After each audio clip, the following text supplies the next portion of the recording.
Hello everyone, स्वागत है आपका नवदीक्षा एजुकेशन पर। कैसे हैं आप सभी? आई होप आप सभी बढ़िया होंगे और डेली क्लास लगा रहे होंगे, है ना। कल हमने क्लास 5th की थी, आप लोगों ने उसको पूरा कंप्लीट कर लिया होगा, ऐसे मुझे आशा है। और क्लास 6th में आज हम देखेंगे आगे के क्वेश्चन। तो कल की क्लास में मैंने एक क्वेश्चन लास्ट में कहा था कि अगली क्लास से हम करेंगे, वो क्वेश्चन है ये। अब ये क्लास बहुत ही इंपॉर्टेंट होने वाली है ना, क्योंकि आज हम नए कॉन्सेप्ट सीखेंगे और बहुत ही इंपॉर्टेंट क्वेश्चन, वो भी बेस्ट अप्रोच के साथ। तो हमारा पहला क्वेश्चन क्या है? लाभ प्रतिशत का संख्यात्मक मान किसी वस्तु की क्रय मूल्य के बराबर है। तो किसी वस्तु के लाभ का संख्यात्मक मान किसी वस्तु के क्रय मूल्य के बराबर है, ठीक है। अब ये कॉन्सेप्ट है न्यू।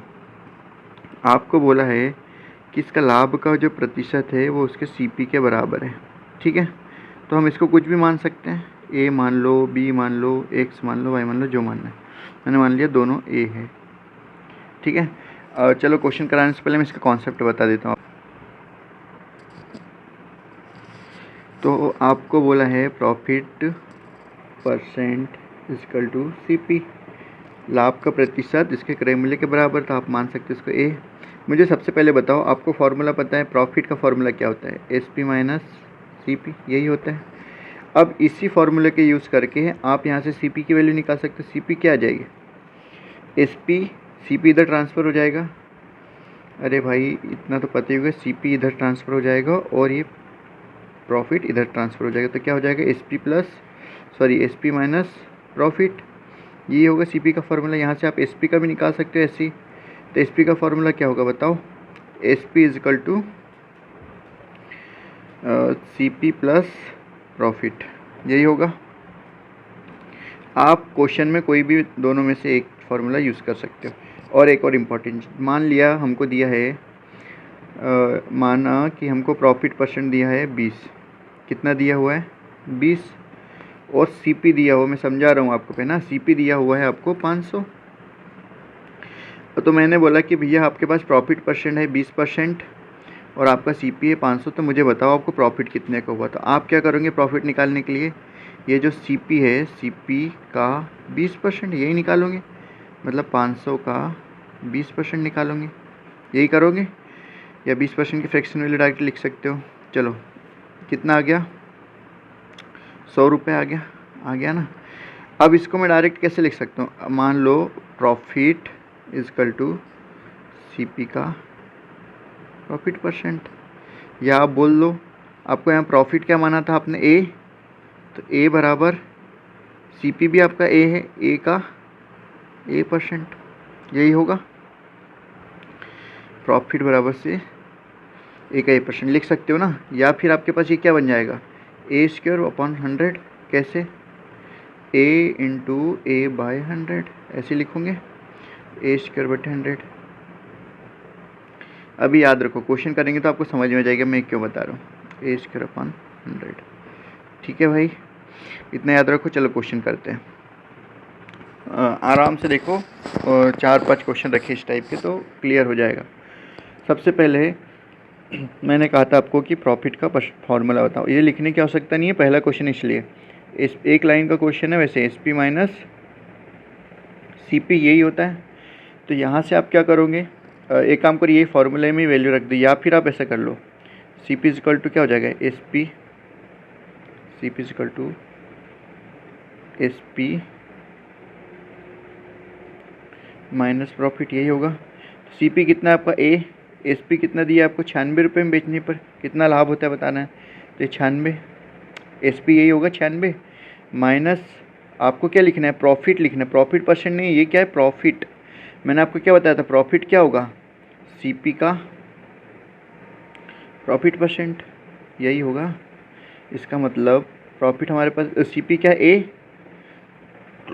तो ए का प्रॉफिट परसेंट क्या है आपके पास? वो भी ए है, ए परसेंट। तो यहाँ लिख सकते हैं ए का ए परसेंट, या फिर इंग्लिश में लिखना हो तो A percent of A, A percent of A, C P का ए परसेंट, यही लिखा है।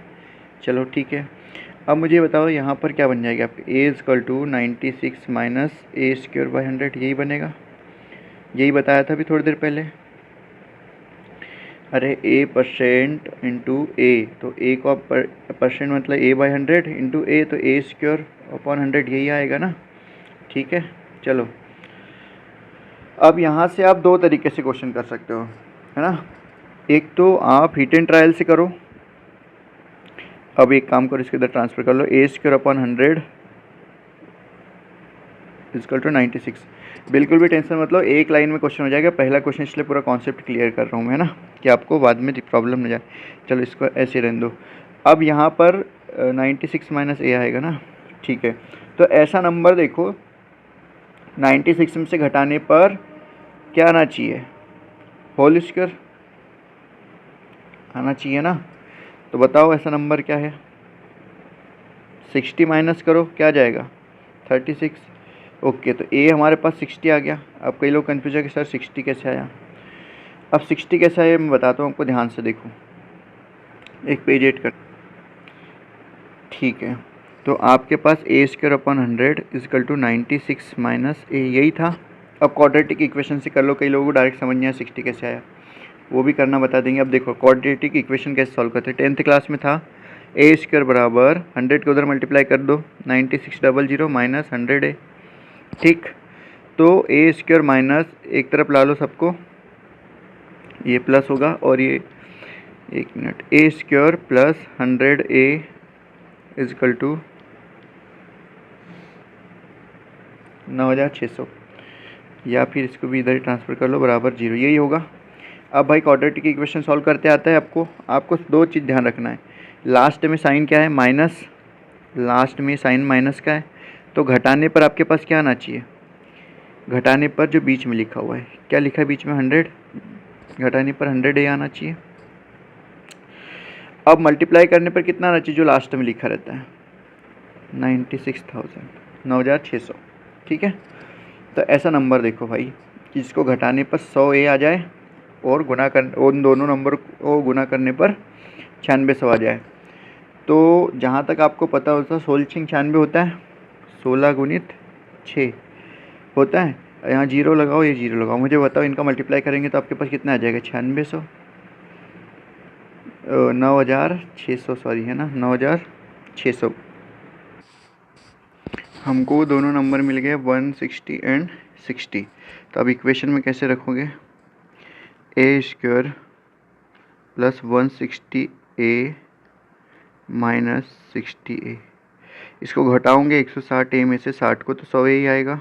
ठीक है, माइनस 160 इंटू 60, इनको मल्टीप्लाई करो 9600 आ जाएगा, बराबर 0। ठीक है, यहाँ से कॉमन निकाल लो, इन दोनों में से ए कॉमन आएगा, ए प्लस 160, यहाँ से माइनस कॉमन आएगा तो क्या हो जाएगा, माइनस 60 कॉमन आएगा यहाँ से, माइनस 60 ए बच्चा, और यहाँ कितना बचेगा, 60 निकल गया, तो 160 इजिकल टू 0।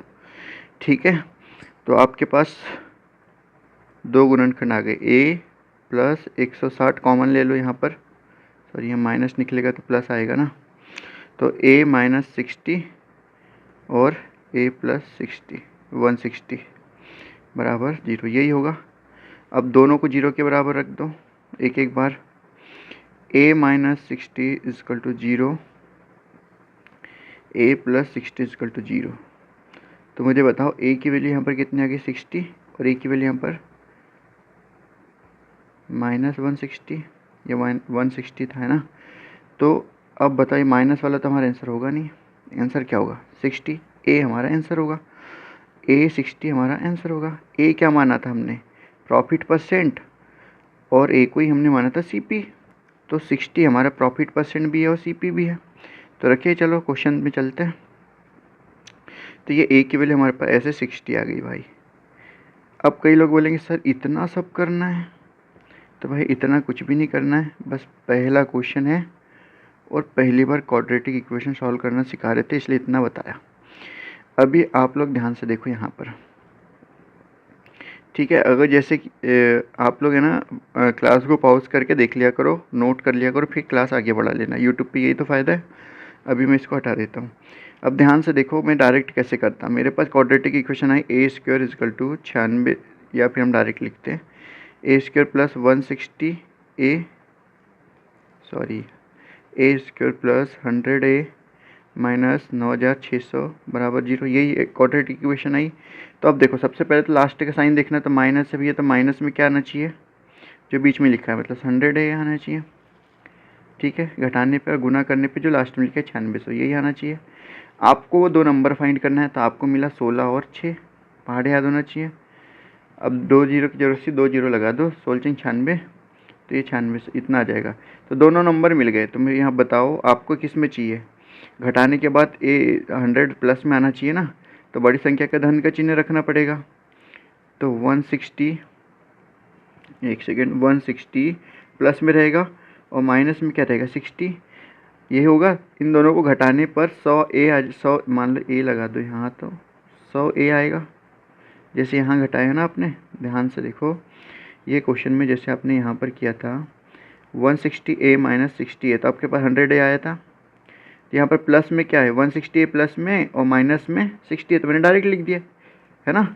बस आपको इतना लिखना, पूरी इक्वेशन लिखने की आपको आवश्यकता बिल्कुल भी नहीं है, आपको बस इतना ही लिखना था। अब यहाँ पर आपको एक काम करना है, क्या करना है वो काम, कि इनके साइन चेंज कर दो। बस जो प्लस का आया है उसको माइनस कर दो, जो माइनस का आया उसको प्लस कर दो, तो आपका आंसर बस, तो आपका आंसर क्या है 60, आपका आंसर जो प्लस में आया, ये आपका क्या होगा आंसर। अब बताओ ये एक लाइन में हो गया ना मेरे भाई। बस इतना ही करना है, अभी और बताएंगे आगे क्वेश्चन में, मुझे पता है कन्फ्यूज़ हो जाओगे।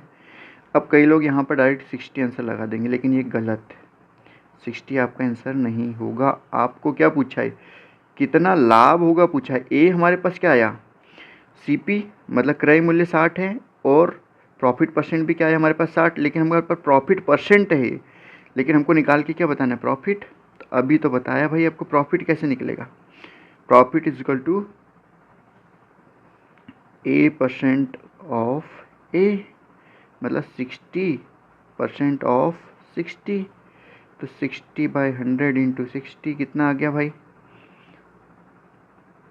ये होगा ना 60, आज हो क्या रहा है पता नहीं, अपॉन 100। अब ये देखो 2 जीरो से दोनों जीरो कट गए, 6 6 36, तो आपके पास प्रॉफिट कितना है 36, तो आंसर क्या होगा आपका 36, 60 नहीं। अगर आपसे क्रय मूल्य पूछा होता है, यहाँ पर लिख दिया होता कितना लाभ की जगह पर क्रय मूल्य क्या है, क्रय मूल्य, तब आपका 60 आता। समझ गए। अभी आपको पूछा था सिर्फ प्रॉफिट, तो प्रॉफिट हमने निकाल लिया, आ गया 36। आई होप आप सभी को क्लियर होगा। चलते हैं नेक्स्ट क्वेश्चन पर। चलते क्वेश्चन करते। क्वेश्चन क्या दिया, लाभ प्रतिशत का संख्यात्मक मूल्य किसी वस्तु के क्रय मूल्य के बराबर है, तभी इसे 144 रुपये में बेचने पर कितना लाभ होता है। ठीक है, क्वेश्चन सेम है। तो क्या बोला है क्वेश्चन में, प्रॉफिट परसेंट बराबर सीपी के, और इसके बराबर में हमने मान लिया ए, माना ए हमने इसके बराबर में मान लिया। आपको फार्मूला पता है, profit is equal to SP minus CP. अब शॉर्ट में करेंगे ना, दूसरा क्वेश्चन है एसपी माइनस सीपी, यही होता है। अब प्रॉफिट परसेंट ए है, लेकिन प्रॉफिट क्या होगा मैंने आपको पहले ही बता दिया था, A% of A, SP 144 minus CP की जगह ए रख सकते हैं भाई। जैसे फिर से समझा देता हूँ, एक बार ध्यान से देखो, मैंने प्रॉफिट को A% ऑफ ए क्यों लिखा, प्रॉफिट है हमारे पास, मान लो 10% आपको प्रॉफिट दिया, कितना दिया 10%, सीपी आपका है 200 रुपये। तो आप एक काम करो, आपको ये प्रॉफिट परसेंट है ना, ठीक है, आपको प्रॉफिट निकालना है। तो मैं क्या करूँगा प्रॉफिट निकालने के लिए, अगर किसी ने बोला कि भैया 200 रुपये की कोई चीज़ आपने खरीदी और आपको 10 रुपये का फ़ायदा हुआ, तो मैं क्या करूँगा 200 का 10% निकाल लूँगा ना। इसका मतलब यही हुआ कि सीपी का 10% ऑफ सीपी, यही हुआ, या फिर सीपी का 10%, हिंदी में ऐसा लिख लो, यही हुआ ना।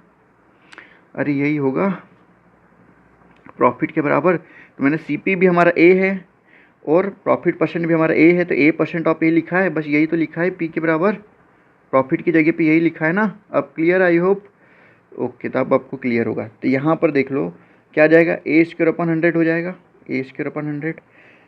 बराबर 144 माइनस ए, यही है।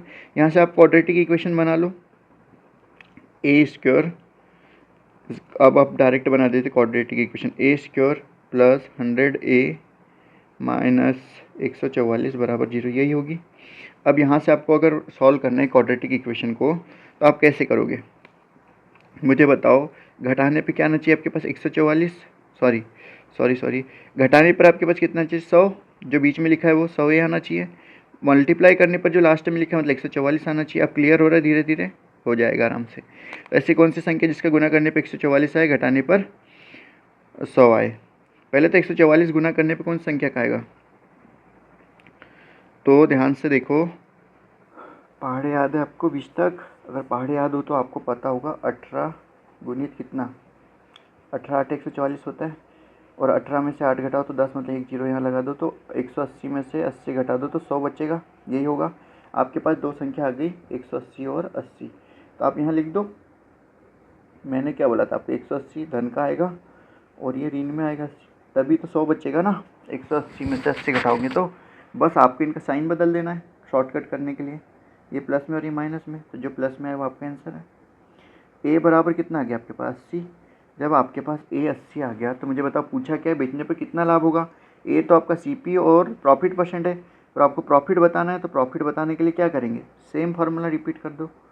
80 का 80% कितना हो जाएगा, 80 गुणित 80/100, 2 जीरो से 2 जीरो काट दो, 88 64 आ गया। 88 64 इसका आंसर होगा, ऑप्शन में नहीं है, ये ऑप्शन गलत है ना, ये ऑप्शन गलत है। तो इसका आंसर क्या होगा, इसका आंसर होगा 64, 80 मत लगाना। अगला क्वेश्चन देखो, अभी ये भी सेम क्वेश्चन है, अब तो आपका डाउट क्लियर हो जाएगा। मैं बताता हूँ, एक लाइन में करना है इसको। लाभ प्रतिशत का संख्यात्मक मूल्य किसी वस्तु की क्रय मूल्य के बराबर, सीधी सी बात है। प्रॉफिट परसेंट बराबर दिया है आपको, प्रॉफिट परसेंट के बराबर दिया है सीपी, और हमने मान लिया ये ए के बराबर है। ठीक है भैया, चलो कोई डाउट नहीं। अब आपको एक तो फॉर्मूले लगाना है सिंपल सा, profit is equal to S P minus C P. कई लोग अब यहाँ डायरेक्ट कर सकते हैं, प्रॉफिट को क्या लिख सकते हो, प्रॉफिट, चलो फॉर्मूला लिख देता हूँ, profit S P minus C P, आप कन्फ्यूज नहीं होंगे। प्रॉफिट को लिख सकते हैं डायरेक्ट हम ए स्क्वायर बाई 100 लिख सकते हैं। अरे ए परसेंट ऑफ ए ही होगा ना, जैसे हम यहाँ पर कर रहे हैं ए परसेंट, आप ये ना लिख के, अब आप जब हम प्रैक्टिस कर ले रहे हैं तो हम डायरेक्ट ये स्टेप लिखेंगे ना, ठीक है। बराबर एस पी की जगह कितना है मेरे भाई, 31.25 रुपये, माइनस सी पी आपको कितना है, ए है, यही होगा। यहाँ से आप क्वाड्रेटिक इक्वेशन बना लो।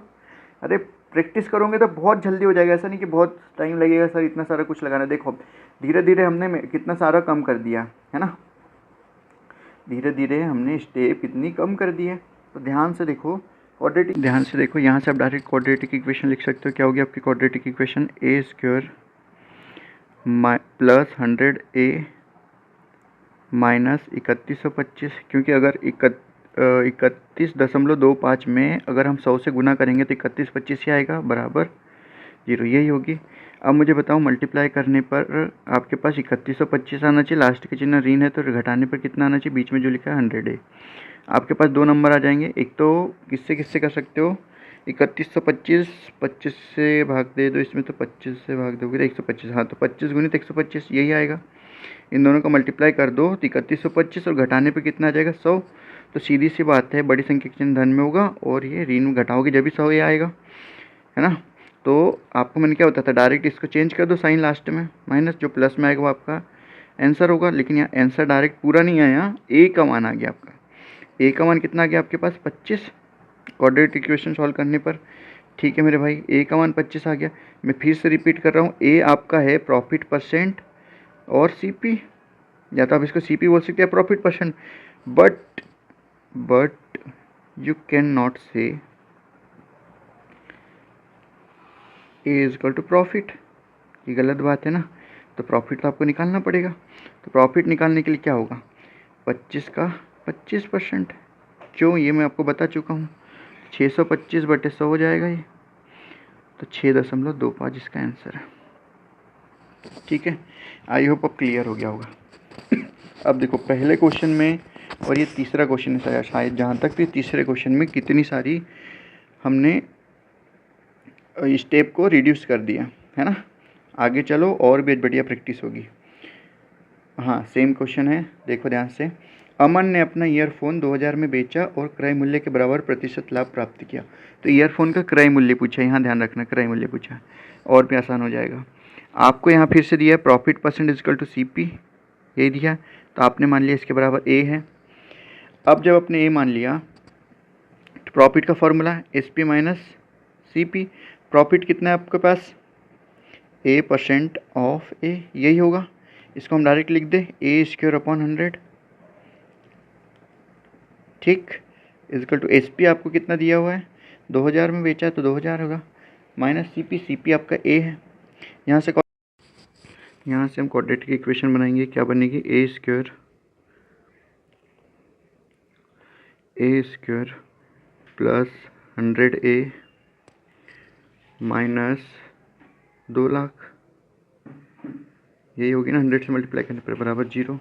इसका मतलब है ऐसी संख्या देखना है जिसको घटाने पर 100 आता हो और मल्टीप्लाई करने पर 2 लाख। बता दो भाई, 25 मल्टीप्लाई करो, हाँ 5 को 20, तो ये 500 और 400 का मल्टीप्लाई करो, ठीक है। अब आपके पास 2 नंबर आ गए है ना। पूरी क्वाड्रेटिक इक्वेशन सॉल्व करने की आवश्यकता है क्या, नहीं, मैंने आपको शॉर्टकट मेथड बताई है और वैसे ही आपको करना है। तो यहाँ पर क्या होगा, 500 प्लस में आएगा और 400 माइनस में आएगा। बस आपको इनके साइन चेंज कर देना है और जो प्लस में आ गया वो आपका आंसर। यही बताया था कल, अरे कल नहीं, थोड़ी देर पहले यही बताया था, ठीक है। तो इसका आंसर होगा 400। ए की वैल्यू कितनी आ गई आपके पास, 400। क्वेश्चन में पूछा क्या है, क्रय मूल्य, तो आपने ए क्या माना है, CP, तो ये CP है ना, आपका डायरेक्ट आंसर हो गया। प्रॉफिट परसेंट पूछता था, आगे सॉल्व करते, ये तो और भी इजी क्वेश्चन था। ऑप्शन नंबर डी इसका आंसर है, ठीक है। अब इस टाइप के बहुत से क्वेश्चन हो गए, अगर फिर भी समझ में नहीं आई तो कमेंट करिएगा, अगली बार और समझा देंगे, ठीक है। चलते अगले क्वेश्चन पर। अगला क्वेश्चन क्या है, अब इसमें टाइप चेंज है ना, इस टाइप के क्वेश्चन कल हम कर भी चुके हैं थोड़े। देखो ध्यान से, 3 विक्रेताओं से गुजरने वाली एक जमीन के मूल्य में कुल मिलाकर 65% की वृद्धि होती है।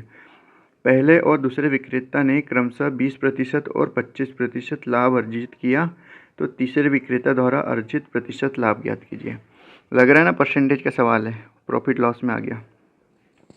ऐसे ही अगर आपका परसेंटेज क्लियर है तो प्रॉफिट लॉस आराम से बनेगा। अब ध्यान से देखो, इस क्वेश्चन को हम 2 मेथड से कर सकते हैं, है ना। आपको जो बेस्ट लगे अप्रोच आप उससे करिएगा, मैं दोनों से बता देता हूँ। पहले मेथड में क्या करेंगे हम, चल मान लो कि ये जो भूमि का मूल्य है, भूमि का मूल्य इनिशियल इसकी प्राइस कितनी थी, 100 रुपये,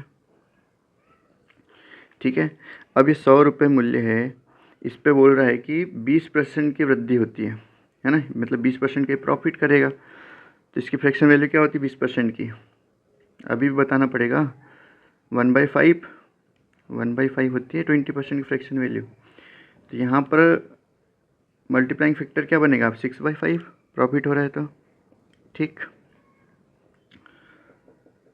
और 25% की क्या होगी फ्रैक्शन वैल्यू, 1/4, तो इसका मल्टीप्लाइंग फैक्टर क्या बनेगा, प्रॉफिट हो रहा है तो 5/4, ठीक।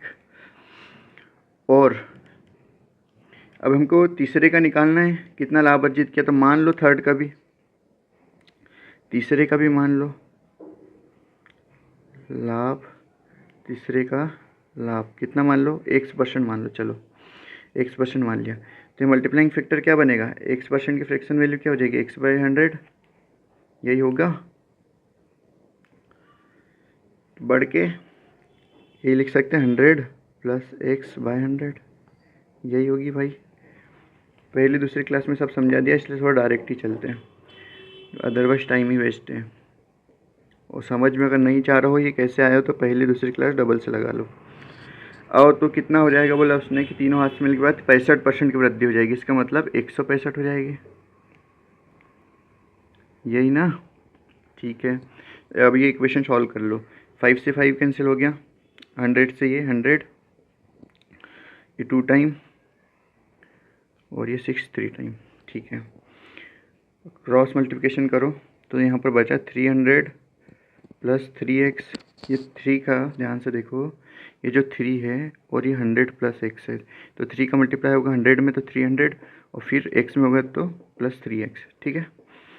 इज इक्वल टू ये 165 इंटू 165 इंटू 2 है, मल्टीप्लाई कर दो 230 आएगा।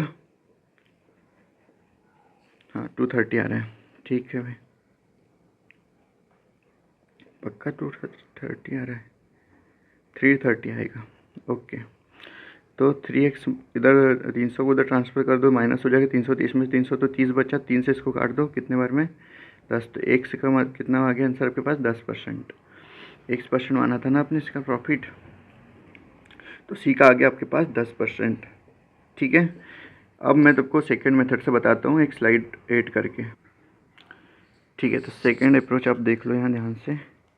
क्वेश्चन में हमको बोला गया था कि 3 विक्रेताओं से गुजरने वाली एक ज़मीन के मूल्य में कुल मिलाकर 65% की वृद्धि होती, ठीक है। तो हमने यहाँ पर इसकी प्राइस मान ली, क्या मान ली, प्राइस ज़मीन की 100 रुपये। अब इसमें 65% की वृद्धि होगी तो कितना हो जाएगा भाई 165, यही होगा। 100 में 65% की वृद्धि कर दो तो 165 रुपये इसकी प्राइस हो गई। अब यहाँ ध्यान से देखो, पहले वाले को 20% का फ़ायदा होता है, अगर पहले वाले को दिया ना क्वेश्चन में 20% का, दूसरे वाले को 25% का होता है, और वो भी क्या बोला है क्रमशः। तो पहले वाले को अगर 100 पे 20% का फ़ायदा होगा तो कितने में बेचा उसने, उसका SP 120 होगा ना, कितने में बेचा गया 120 में, ठीक है। अब ये सेकंड वाले को 25% का फ़ायदा होता है, कितने पे 125 में, क्योंकि अगर पहले वाले ने 120 में बेचा है तो इसी को ये खरीदेगा ना सेकंड वाला, तो इसके लिए जो फर्स्ट वाले के SP है वही सेकंड वाले के लिए CP हो जाएगा। तो 120 पर हमको निकालना है 25% के बाद SP, तो 1/4 होते हैं इसके फ्रैक्शन वैल्यू, तो 5/4 कर लो किसका 120 का, 4 × 12 3 × 5 15, 150 आ गया। सेकेंड वाले का SP कितना आ गया 150। अब बताओ आपको तीसरे पे कितना लाभ हुआ ये बताना है, कितने का लाभ हुआ तीसरे को, यहाँ पर 15 का लाभ हुआ ना, कितने पर। अब ये जो सेकेंड वाले के लिए SP है, अभी मान लो कोई दूसरा व्यक्ति उसने तीसरे व्यक्ति को बेचा, तो तीसरे व्यक्ति ने उसको 150 में खरीदा हुआ, क्योंकि दूसरे व्यक्ति ने 150 में बेचा, तो उसका CP होगा ना ये, तो बराबर इसके अपन में कितना JCP, सब कॉमन सेंस लगाना है ना, और सेकंडों में सवाल सॉल्व हो जाएंगे। मल्टीप्लाई 100 आ जाएगा इसका प्रॉफिट परसेंट, 0 से 0, 15 से 15 कट के आ गया 10%। अभी आप पर डिपेंड करता है आपको कौन सी मेथड ज़्यादा अच्छे समझ में आई, और आप उसी मेथड से सॉल्व करेंगे। मैंने आपको दोनों मेथड से क्वेश्चन सॉल्व करके बता दिया, ठीक है। चले अगले क्वेश्चन पर, ठीक, और नोट्स में प्रॉपर लिखना है, दोनों मेथड लिखना है नोट्स में, है ना। चलो, ये सेम टाइप का क्वेश्चन है। अब मैं अगर इसको करा देता हूँ तो आपको ये टाइप पूरा अच्छे से क्लियर हो जाएगा। तो देखो क्वेश्चन क्या बोल रहा है, क्वेश्चन बोल रहा है कि कुछ लकड़ी के फर्नीचर की कीमत 3 हाथों से गुजरने पर 65% बढ़ जाती है। यदि पहले और दूसरे विक्रेता ने क्रमशः 20% और 25% का लाभ कमाया तो तीसरे विक्रेता का लाभ प्रतिशत ज्ञात कीजिए। सेम टू सेम क्वेश्चन है, सेम टू सेम क्वेश्चन है। बस उसने यहाँ क्या बोल दिया था, 3 विक्रेताओं ने एक ज़मीन की बात कर दी थी और यहाँ पर इन्हें फर्नीचर की बात की, बाकी डेटा सब कुछ सेम है। और ध्यान से देखो कि ये कौन सा शिफ्ट में आया वाला क्वेश्चन है, ये शिफ्ट है 2023 के सेकंड शिफ्ट का क्वेश्चन है, CPU का सवाल है, और ये CGL में आ गया थर्ड शिफ्ट में, है ना। तो क्वेश्चन रिपीट भी होते हैं, बस डेटा चेंज करने की कोशिश करते हैं। यहाँ तो इन्होंने डेटा भी सेम रखा, फिर भी मैं एक बार बता देता हूँ आपको, है ना। तो अभी तक तो कई लोगों का आंसर आ ही गया होगा, सीधे 10% इसका भी आंसर होगा। पहली मेथड से करते हैं। मान लो फर्नीचर की प्राइस कितनी मान ली मैंने, फर्नीचर की प्राइस मैंने मान ली 100 रुपये, 100, एक सेकेंड, फर्नीचर की प्राइस 100 रुपये। तब ये जो इनिशियल प्राइस 100 रुपये पर इसको 20% का प्रॉफिट होगा, मतलब फ्रैक्शन वैल्यू में क्या हो जाएगी, इसके मल्टीप्लाइंग फैक्टर कितना हो जाएगा 6/5। अब डायरेक्ट करते हैं ना, बार बार वही रिपीट नहीं करेंगे। और 25% है तो क्या हो जाएगा यहाँ पर 5/4। और इसको हमने तीसरे का थर्ड का प्रॉफिट क्या मान लिया हमने, x% होगा और इसी की वैल्यू भी निकालना है। तो 100 प्लस एक्स मल्टीप्लाइंग फैक्टर हो जाएगा अपॉन 100, यही होगा, इज इक्वल टू कितना 65% की वृद्धि हो रही थी 65, है ना। ये इक्वेशन सॉल्व कर लो तो आपका आंसर आ जाएगा 10%। पिछले क्वेश्चन में करा दिया है आपने, आपसे भी करके देखो क्वेश्चन, है ना, तभी बनेंगे। तो ये आपको सॉल्व करना है, ठीक। अब सेकेंड मेथड मैंने क्या बताई थी आपको, आपने मान लिया प्राइस 100 है। अब तीनों हाथों से गुजरने के बाद 65% की वृद्धि हो रही है, मतलब प्राइस कितनी हो जा रही है 165। पहले वाले ने 20% के लाभ पे बेचा, इसका मतलब उसको 120 में बेचा होगा। दूसरे वाले के लिए यही सीपी हो जाएगा। तो 120 का हम कितना परसेंट निकालेंगे, उसने 25% का प्रॉफिट निकाला है ना, तो 125% निकाल लो 120 का, 150 आ जाएगा। पिछले क्वेश्चन में बता दिया कैसे निकालना था, ठीक है। अब उनको हमको पूछा है तीसरे वाले को प्रॉफिट कितना होगा, तो भाई तीसरे वाले को प्रॉफिट कितना हुआ 15 का, 165 में से 150 छोड़ा 15 का, और यही तीसरे वाले के लिए सीपी होगा जो सेकंड वाले के लिए एसपी है। तो 150 गुणित 100, 10 से 10, 15 से 15, यहाँ आगे 10%। इसको सॉल्व भी करोगे तो आ जाएगा, सेम टू सेम क्वेश्चन था। आई होप अभी कोई डाउट नहीं है। चलते हैं अगले क्वेश्चन पर। चलो अगला क्वेश्चन क्या बोल रहा है, ए बी को 4860 में एक टेलीविज़न बेचता है जिससे उसे 19% की हानि होती है, और बी इसे सी को उस मूल्य पर बेचता है जिससे ए को 17% का लाभ होता है। बी का लाभ ज्ञात कीजिए। इंपॉर्टेंट क्वेश्चन है, कई लोग इसकी क्वेश्चन की लैंग्वेज में फंस जाते हैं ना, और बनते हुए भी क्वेश्चन को कर नहीं पाते। तो आपको ध्यान से देखना है एक एक स्टेप। सबसे पहले आपको क्या बोला है, ए बी को 4060 में एक टेलीविज़न बेचता है जिससे उसे 19% की हानि होती है। जब ए बी को बेचता है तो उसको कितने की हानि होती है, 19% का लॉस होता है। इसका मतलब ए ने उसको कितने में बेचा होगा, अगर मान लो ए, हाँ, तो 19% की फ्रैक्शन वैल्यू क्या हो जाएगी, उनको फ्रैक्शन वैल्यू से ही बताओ तभी पल्ले पड़ेगा, अदरवाइज तुम इतना दिमाग चला नहीं सकते। अब मुझे बताओ, ये तो सीपी हो गया और ये लॉस हो गया, है ना, लॉस परसेंट दिया है। तो अब यहाँ से एसपी कितना हो जाएगा 81 यूनिट में एसपी 81 हो जाएगा। दिया कितना है भैया 81 यूनिट की वैल्यू कितनी दी है 4860, यही ना। तो निकाल लो 1 यूनिट की वैल्यू कितनी आ जाएगी, कितने बार में कटेगा 81 से 4860, 60 टाइम कटेगा, ठीक है। अब मुझे ये बताओ 1 यूनिट का मान 60 है, तो ए का जो आपका सीपी था 100 यूनिट है, तो 100 यूनिट का मान कितना आ जाएगा 60 गुणित 100, 6000 आ जाएगा। ये क्या है ए का सीपी, ये ए का सीपी होगा ना। हाँ, अभी तक इतने क्वेश्चन कर लिया, आई होप आपको सब कुछ समझ में आ रहा होगा, इससे भी डीप जाने की आवश्यकता नहीं है, ठीक है। सीपी आ गया 100 यूनिट की वैल्यू 6000 रुपये। पूछा क्या, उस पर ध्यान दो। नहीं, एक स्टेप दी हुई है, ए को 17% का लाभ होता है तो बी का लाभ प्रतिशत बताना है।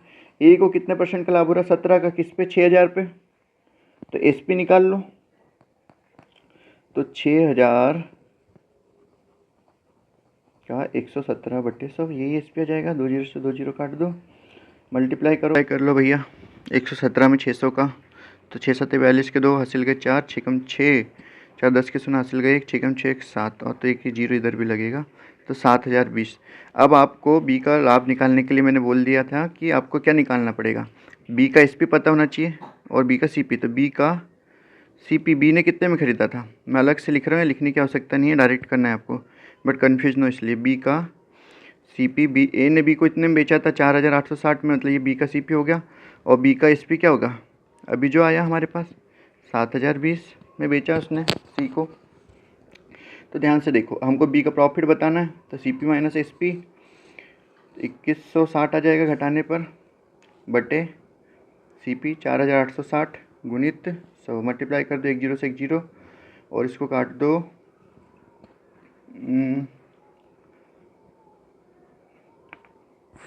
6 से काट दो, 6 8 48, 6 कम 6, 6 3 18, ठीक है, 6 6 36। अब 9 से तो ये कटेगा, 9 9 81, 9 चौक 36, आपके पास कितना आ गया 40 बट्टे, हाँ 9 चौक 36 तो 40, तो 400 बट्टे 9, 9 से भाग दे दो इसमें, 9 चौक 36 फिर 40, 9 चौक 36 44 सही, 2/3%। और डायरेक्ट देखो ये तो मैंने आपको प्रॉफिट परसेंट निकाल के बता दिया है ना, प्रॉफिट परसेंट, तो ये तो आपके लिए प्लस पॉइंट हो गया। आपको सिर्फ पे क्या बताना, प्रॉफिट तो 2160 तो आ ही गया था ना, यहाँ प्रॉफिट निकालना है आपको, S P minus C P, 7020 minus 4860, तो कितना आ जाएगा 2160। अब दोनों चीज़ निकाल के बता दी मैंने आपको, प्रॉफिट भी और प्रॉफिट परसेंट भी। तो अगले क्वेश्चन में अगर ये प्रॉफिट परसेंट पूछे तो आपके कितना आएगा 44 नहीं 2/3%। तो हर परिस्थिति के लिए आपको तैयार रहना है ना, क्वेश्चन में कुछ भी पूछ ले, अगर आप मेथड कर रहे हो तो इस मेथड को ऐसी बेस्ट अप्रोच बना लो कि कहीं से भी घुमा के भी पूछ ले क्वेश्चन, या तो फिर कुछ नया पूछ ले इसी में, तो वो भी आपको निकालते आना चाहिए। ऐसा नहीं कि सिर्फ यहाँ सीपी पूछा तो ये लगाएंगे, प्रॉफिट परसेंट पूछा तो कोई दूसरी मेथड लगाएंगे, या फिर बीच में कन्फ्यूज़ हो जाओ, ऐसा नहीं करना है। तो ध्यान से करो, और कोई भी डाउट आता है तो बिल्कुल कमेंट करके बताओ। और आगे और भी बेहतरीन क्वेश्चन और बेहतरीन अप्रोच आने वाली है, तो अब आगे की क्लास बिल्कुल भी मिस नहीं करना है, और पुरानी क्लास का रिवीजन कर लो। और आज के लिए इतना ही, धन्यवाद, मिलते हैं कल की क्लास में।